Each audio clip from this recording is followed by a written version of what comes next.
Nick Lorensen from the Porter Report back here again with another coaches showcase. Today, we have Colgate head coach Matt Langel, one of the winningest coaches in the country over the last couple of years. Many people don't talk about that. I mean, super underrated. All he does is win. Last 5 years, they finished in first place, either division or on top of the Patriot League. Took the Raiders to the NCAA tournament the last 4 years.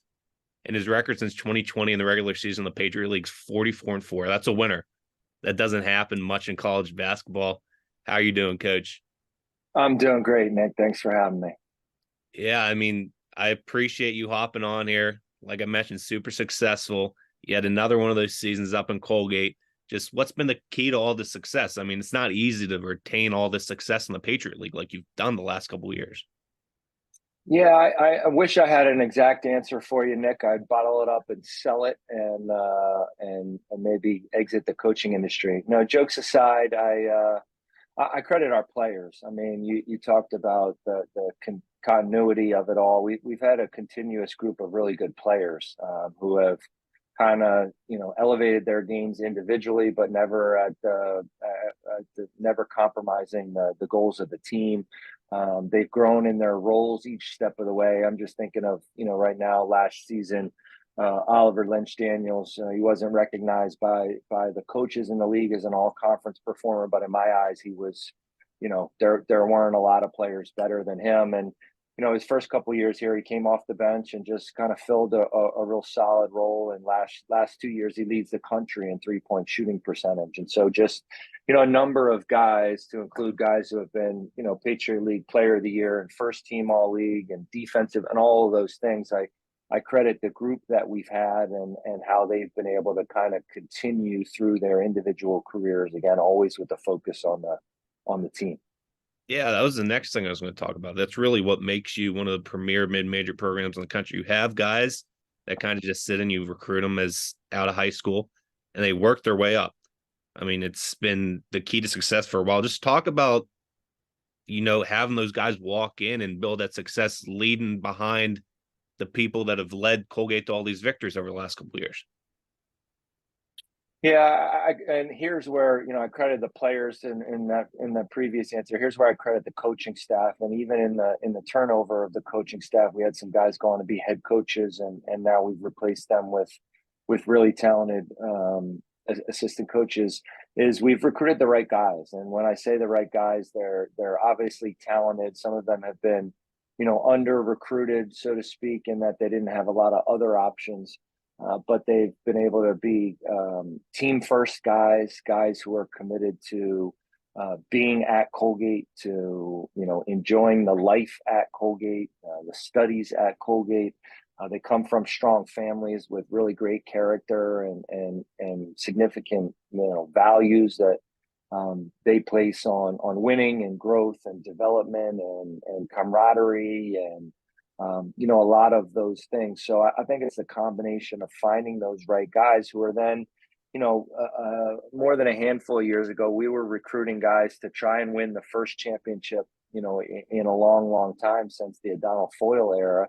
And now we're recruiting guys who, they're looking for that championship environment. All coaches talk about culture. We have it. And we're recruiting guys that want to be in that environment of being challenged, of maybe in some cases not playing early in your career, but that you're going to be playing against every day a guy who's already achieved at your school, in your conference, at a pretty high level. And so what better environment to improve and grow and develop than going against that guy every day. Yeah, and along with that, the style you guys play, that's really intriguing too. You guys win, but the style is awesome too, because last year you were the top effective field goal shooting team in the country.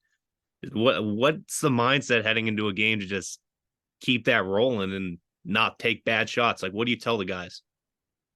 Yeah, I appreciate you saying that, Nick, about the effective field goal percentage. A lot of people really key on our 3-point shooting. And that's a part of effective field goal percentage. If you study the number, if you can be a good 3-point shooting team, you're going to be pretty efficient otherwise. But I think what we term to the team, a lot of people want to talk about shot quality and shot selection. and we try and keep it real simple.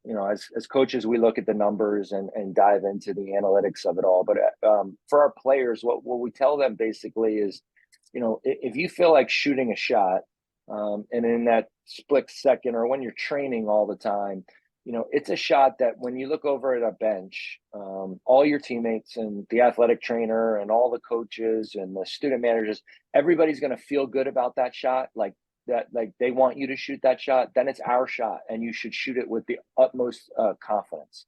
And so if it's like you feel good about it, but that 8 of the 15 guys over there are going to be going, I don't know, we pass it again or run more offense, then you should think twice about shooting that shot. And again, that's not a mindset for everybody. Some guys, want to work on their game and develop their package and their tools, and and sometimes the team hurts because of that. Our guys have kind of invested in that our shot mentality, and they support one another and believe in one another, whether 10 of them in a row go in or 10 of them in a row miss. But I think it's that accepted mindset of, hey, I'm shooting our shot. I'm shooting Colgate basketball shot. It's not Matt Langel's shot that I'm shooting.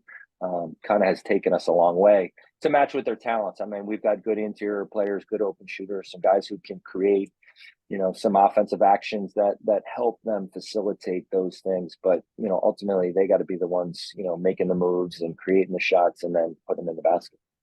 Yeah, another thing that can build that confidence, you mentioned it when you first got there, is just winning championships. Win the first championship in a while.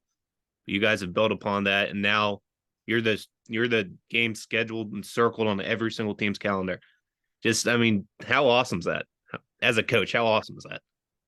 Yeah, I don't know if it's awesome. Like, when it's certainly better than, when we started the conference, I think was only, I think we played, I think it was an 18 league instead of a 10-team league. So, and I think we only won 2 conference regular season games in that first season. So, certainly having the target on your back and being the bullseye, and the group, the teams are really preparing for, to kind of try and gauge where they are and the tables, it's an honor. We don't take it for granted. It's certainly been something that we've had to adjust to over the last couple of years of even non-conference teams have celebrated after the game, and that's again a different mentality that you have to play with when your program has reached those heights. But I credit our guys for kind of sustaining and really buying into the everyday mentality. You only get to play 31 times guaranteed in a season, and if you just try and flip the switch on those days, we've learned that it doesn't work great. And so it's every day putting in the work, challenging one another, so that when you do get to game day, you can hope to be at your best or as close as you possibly can to that. And in that, we set another record last season. I think 17 regular season wins, and then to just 1 loss, and then 3 more in the conference tournament was really mind blowing to me. I mean, there were times where I don't celebrate that much, but there were times where I was going into the locker room celebrating for ahead of our guys, because they were just kind of focused on next step, next game, next process. And I credit their mindset and their talent for, getting us to this point. Yeah, because of that mindset and sustained success and just retention and all. You're not a huge portal guy, but you did add Kyle Carlesma from Eastern Illinois. I mean, pretty strong shooter, under the radar. Your kind of guy. Just talk about recruiting him, why and what is he going to bring to the program?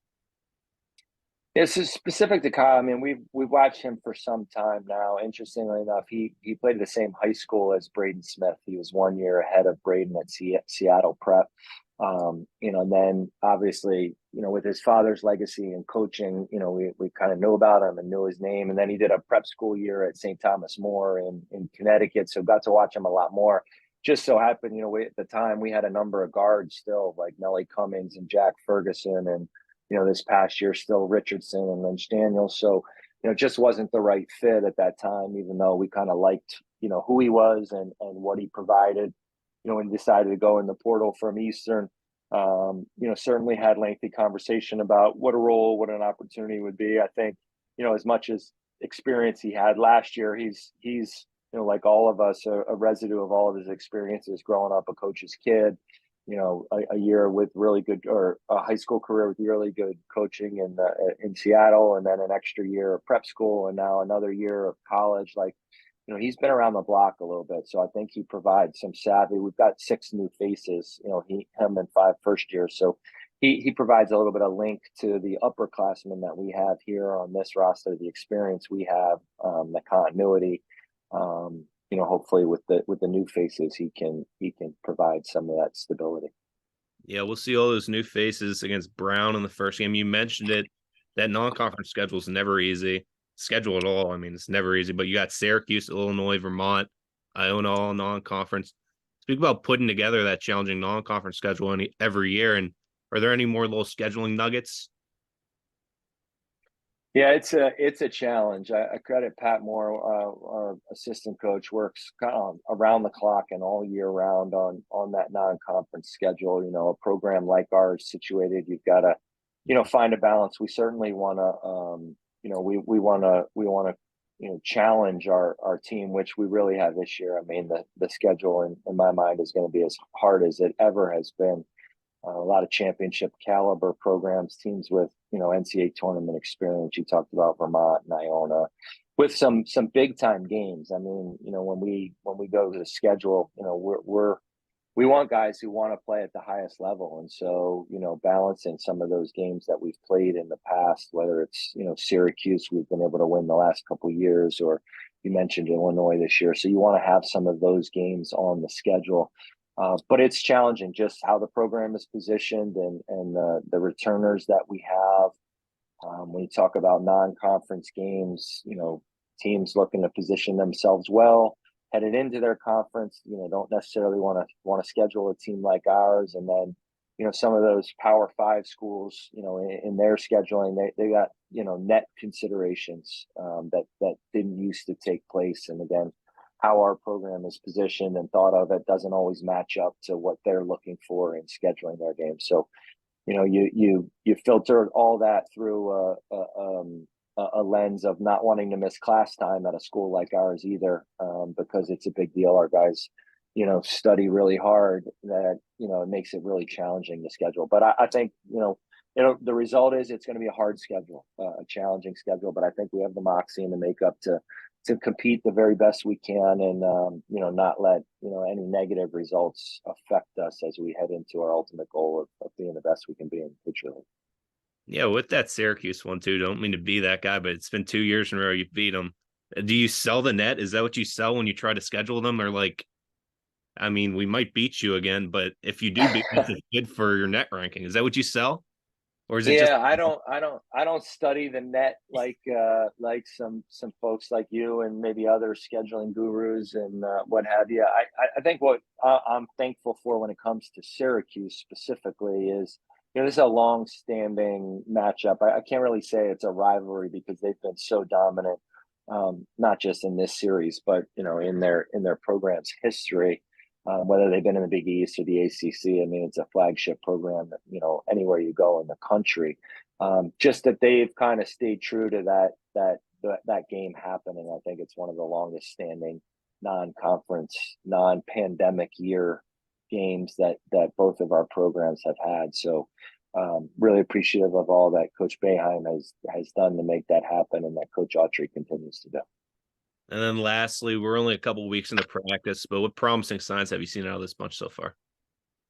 And we've only had our guys for less than 10 total times together with the new faces. I think what I'm excited about is the challenge that the coaches are going to have in front of us to figure out. We've got a roster of 15 guys, and obviously there are some holdovers, some guys with significant experience and production that you would anticipate being there.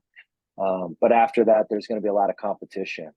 So, I think that they'll be putting pressure on one another and on the coaches to compete for opportunity. And as a coach, you like to have that luxury because your practices are going to be competitive and intense, and a lot of different guys I think could help the program in a lot of different ways.